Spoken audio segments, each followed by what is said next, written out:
भोलेनाथ से निराला गौरी नाथ से निराला कोई और नहीं। ओ भोलेनाथ से निराला गौरी नाथ से निराला कोई और नहीं। ऐसा बिगड़ बनाने वाला कोई और नहीं। भोलेनाथ से निराला गौरी नाथ से निराला कोई और नहीं। ओ भोलेनाथ से निराला गौरी नाथ से निराला कोई और नहीं। उनका डमरू डम डम बोले अगमन गम के भेद खोले। उनका डमरू डम डम बोले अगमन गम के भेद खोले। ऐसा भक्तों को रखवाला कोई और नहीं। भोलेनाथ से निराला गौरी नाथ से निराला कोई और नहीं। ओ भोलेनाथ से निराला गौरी नाथ से निराला कोई और नहीं। जब जब करवट बदले हाथ चमकते अगले पिछले। जब जब करवट बदले हाथ चमकते अगले पिछले। देखा जोग जगाने वाला कोई और नहीं। भोलेनाथ से निराला गौरी नाथ से निराला कोई और नहीं। ओ भोलेनाथ से निराला गौरी नाथ से निराला कोई और नहीं। तुमने जग का कष्ट मिटाया तुझको खेलने को बिसराया। तुमने जग का कष्ट मिटाया तुझको खेलने को बिसराया। अब तो मुझे बचाने वाला कोई और नहीं। भोलेनाथ से निराला गौरी नाथ से निराला कोई और नहीं। ओ भोलेनाथ से निराला गौरी नाथ से निराला कोई और नहीं। ओम शांति 12/10/2023 प्रातः मुरली। ओम शांति। बाप दादा मधुबन। बाबा आज कह रहे हैं, मीठे बच्चे श्रीमत पर चलो तो तुम्हारे सब भंडारे भरपूर हो जाएंगे, तुम्हारी तकदीर ऊंच बन जाएंगी। मीठे बच्चे श्रीमत पर चलो तो तुम्हारे सब भंडारे भरपूर हो जाएंगे, तुम्हारी तकदीर ऊंची बन जाएंगी। प्रश्न, इस कलयुग में किस चीज़ का देवाला निकल चुका है? देवाला निकलने से इसकी गति क्या हुई है? उत्तर, कलयुग में पवित्रता, सुख और शांति का देवाला निकल चुका है। इसलिए भारत सुखधाम से दुखधाम, हीरे से कौड़ी जैसा बन गया है। यह खेल सारा भारत पर है। खेल के आदि मध्य अंत का ज्ञान अभी बाप तुम्हें सुना रहे हैं। तकदीरवान सौभाग्यशाली बच्चे ही इस ज्ञान को अच्छी रीति समझ सकते हैं। गीत भोलेनाथ से निराला। ओम शांति। भगवानुवाच। कौन सा भगवान? भोलानाथ शिव भगवानुवाच। बाप भी समझाते हैं, टीचर का भी काम है समझाना, सदगुरु का भी काम है समझाना। शिव बाबा को ही सत बाबा भोलानाथ कहा जाता है। शंकर को भोला नहीं कहेंगे, उनके लिए कहते हैं आँख खोली तो सृष्टि को भस्म कर दिया। भोला भंडारी शिव को कहते हैं, अर्थात भंडारा भरपूर करने वाला। कौन सा भंडारा? धन दौलत सुख शांति का। बाप आए ही हैं पवित्रता सुख शांति का भंडारा भरपूर करने। कलयुग में पवित्रता सुख शांति का देवाला है, क्योंकि रावण ने श्राप दिया हुआ है। सब शोक वाटिका में रोते पीटते रहते हैं। भोलानाथ शिव बैठ सृष्टि के आदि मध्य अंत का राज समझाते हैं, अर्थात तुम बच्चों को त्रिकालदर्शी बनाते हैं। ड्रामा को तो और कोई जानते नहीं। माया ने बिल्कुल ही बेसमझ बना दिया है। भारत का ही ये हार जीत दुख सुख का नाटक है। भारत हीरे जैसा सॉल्वेंट था, अब कौड़ी जैसा इंसॉल्वेंट है। भारत सुखधाम था, अब दुखधाम है। भारत हेवन था, अब हेल है। हेल से फिर हेवन कैसे बनता है? उसके आदि मध्य अंत का ज्ञान सिवाय ज्ञान सागर के कोई समझा ना सके। ये भी बुद्धि में निश्चय होना चाहिए। निश्चय उनको होता है जिनकी तकदीर खुलनी होती है, जो सौभाग्यशाली बनने वाले हैं। दुर्भाग्यशाली तो सब है ही। दुर्भाग्यशाली माना तकदीर बिगड़ी हुई है, भ्रष्टाचारी है। बाप आकर श्रेष्ठाचारी बनाते हैं, परंतु उस बाप को भी कोई मुश्किल समझ सकते हैं, क्योंकि उनके देह नहीं है। सुप्रीम आत्मा बात करती है। पावन आत्माएं होती ही है सतयुग में। कलयुग में सब पतित है। अनेक मनोकामनाएं लेकर जगदम्बा के पास जाते हैं। जानते कुछ भी नहीं, फिर भी बाप कहते हैं जो जो जिस जिस भावना से पूजा करते हैं, तो मैं उनको अल्पकाल क्षण भंगुर लिए फल दे देता हूँ। जड़ मूर्ति कभी उसका फल नहीं दे सकती। फल देने वाला, अल्पकाल सुख देने वाला मैं ही हूँ, और बेहद के सुख का दाता भी मैं ही हूँ। मैं दुख दाता नहीं हूँ, मैं तो दुख हरता सुख करता हूँ। तुम आए हो सुखधाम में स्वर्ग का वर्षा पाने, इसमें परहेज बहुत है। बाप समझाते हैं आदि में है सुख, फिर मध्य में भक्ति मार्ग शुरू होता है तो सुख पूरा हो दुख शुरू होता है। फिर देवी देवता वाम मार्ग विकारी मार्ग में गिर पड़ते हैं, जहाँ से ही फिर भक्ति शुरू होती है। तो आदि में सुख, मध्य में दुख शुरू होता है, अंत में तो महान दुख है। बाप कहते हैं अब सर्व का शांति सुखदाता मैं हूँ, तुमको सुखधाम में चलने लिए तैयार कर रहा हूँ। बाकी सब हिसाब किताब चुकतो कर शांति धाम में चले जाएंगे। सजाएं तो बहुत खाएंगे, ट्रिब्यूनल बैठती है। बाबा ने समझाया है काशी में भी बलि चढ़ते थे। काशी कलवट कहते हैं ना। अब काशी में है शिव का मंदिर, वहाँ भक्ति मार्ग में शिव बाबा की याद में रहते हैं। कहते हैं बस अब आपके पास आऊं। बहुत रो रो कर शिव पर बलि चढ़ते हैं तो अल्पकाल क्षण भंगुर थोड़ा फल मिल जाता है। यहाँ तुम बलि चढ़ते हो अर्थात जीते जी शिव बाबा का बनते हो, 21 जन्म का वर्षा पाने के लिए। जीवघात की बात नहीं, जीते जी बाबा मैं आपका हूँ।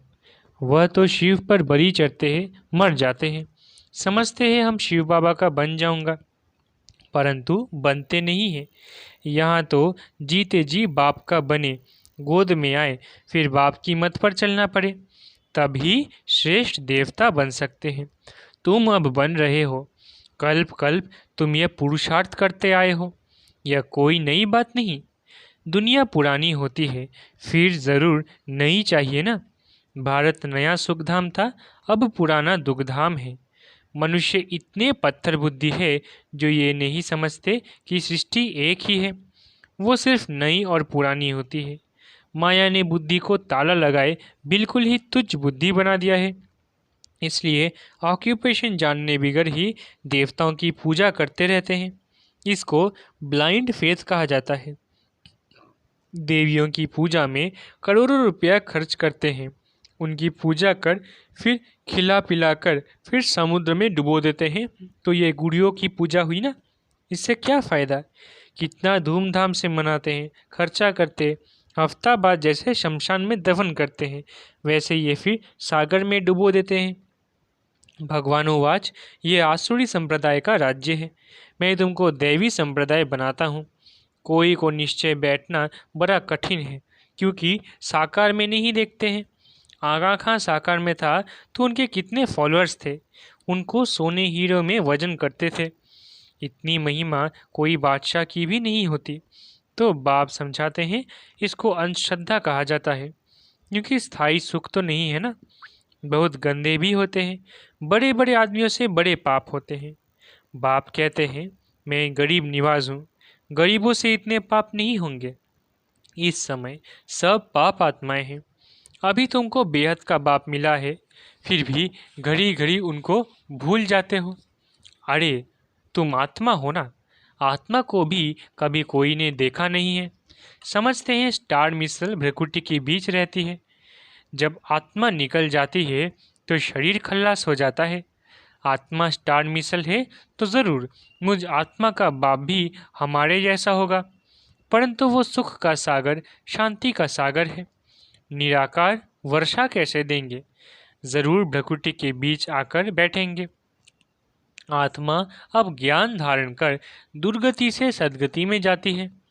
अब जो करेगा सो पाएगा। बाप को याद नहीं करते तो वर्षा भी नहीं पाएंगे। कोई को आप समान वर्षा पाने लायक नहीं बनाते हैं तो समझते हैं पाई पैसे का पद लेंगे। श्रेष्ठाचारी और भ्रष्टाचारी किसको कहा जाता है? ये बाप बैठ समझाते हैं। भारत में ही श्रेष्ठाचारी देवताएं होकर गए हैं, गाते भी हैं हेवेनली गॉडफादर, परंतु जानते नहीं हैं कि हेवेनली गॉडफादर कब आकर सृष्टि को हेवन बनाते हैं। तुम जानते हो सिर्फ पूरा पुरुषार्थ नहीं करते हो, वो भी रामानुसार होना है, जितना जिसकी तकदीर में है। बाबा से अगर कोई पूछे तो बाबा झट बता सकते हैं कि इस चलन में अगर तुम्हारा शरीर छूट जाए तो ये पद पाएंगे, परंतु पूछने की भी हिम्मत कोई नहीं रखते। जो अच्छा पुरुषार्थ करते हैं वो समझ सकते हैं हम कितने अंधों की लाठी बनते हैं। बाप भी समझ जाते हैं ये अच्छा पद पाएंगे। ये बच्चा कुछ भी सर्विस नहीं करता तो वहाँ भी दास दासी जाकर बनेंगे।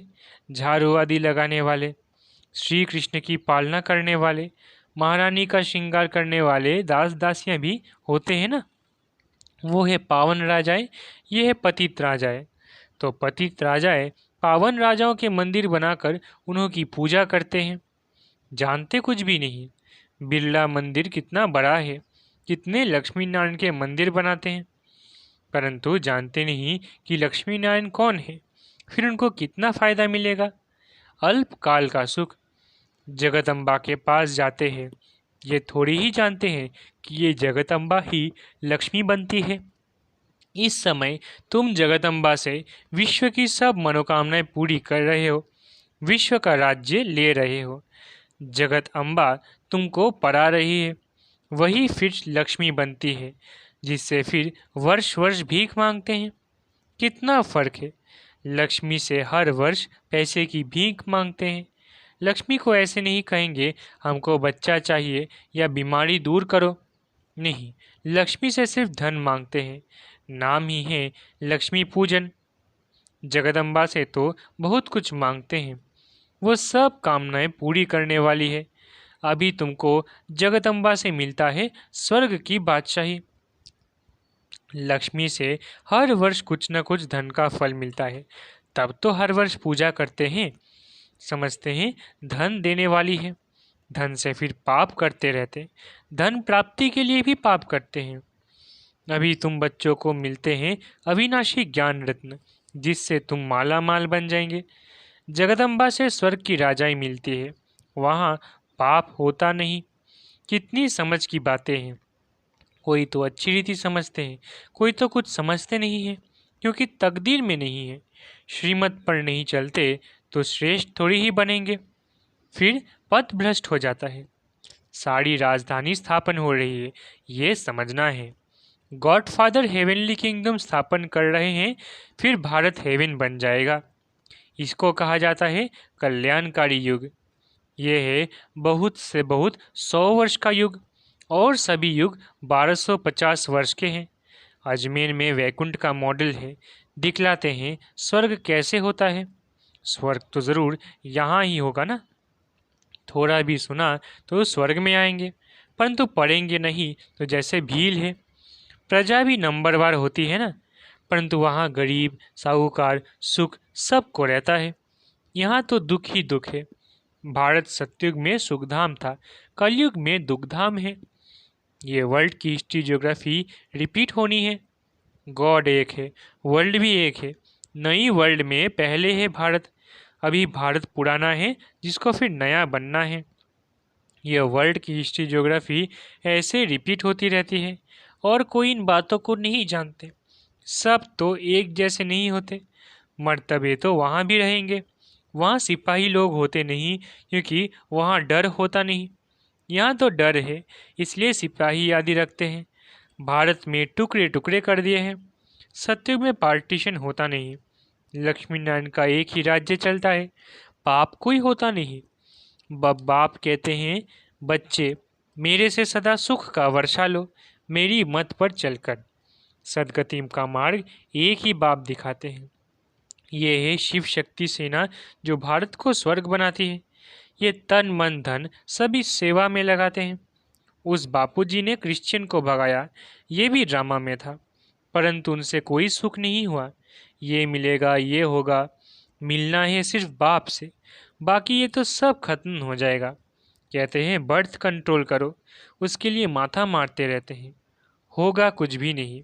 अभी थोड़ी लड़ाई शुरू हो जाए तो फैमिन पड़ जाएगा, एक दो में मारा मारी हो जाएगी। अच्छा, मीठे मीठे सिखिलधे बच्चों प्रति माता पिता बाप दादा का याद प्यार और गुड मॉर्निंग। रूहानी बाप की रूहानी बच्चों को नमस्ते। हम रूहानी बच्चों की रूहानी माता पिता बाप दादा को याद प्यार, गुड मॉर्निंग और नमस्ते नमस्ते नमस्ते। शुक्रिया बाबा। धारणा के लिए मुख्य सार। पहला, जीते जी बाप पर बलि चढ़ना है, अर्थात बाप का बनकर बाप की ही श्रीमत पर चलना है। आप समान बनाने की सेवा करनी है। दूसरा, अविनाशी ज्ञान रत्नों का दान कर जगत अम्बा समान सर्व की मनोकामनाएं पूर्ण करने वाला बनना है। वरदान, सेवाओं में सदा सहयोगी बन सहज योग का वरदान प्राप्त करने वाले विशेषता संपन्न भव।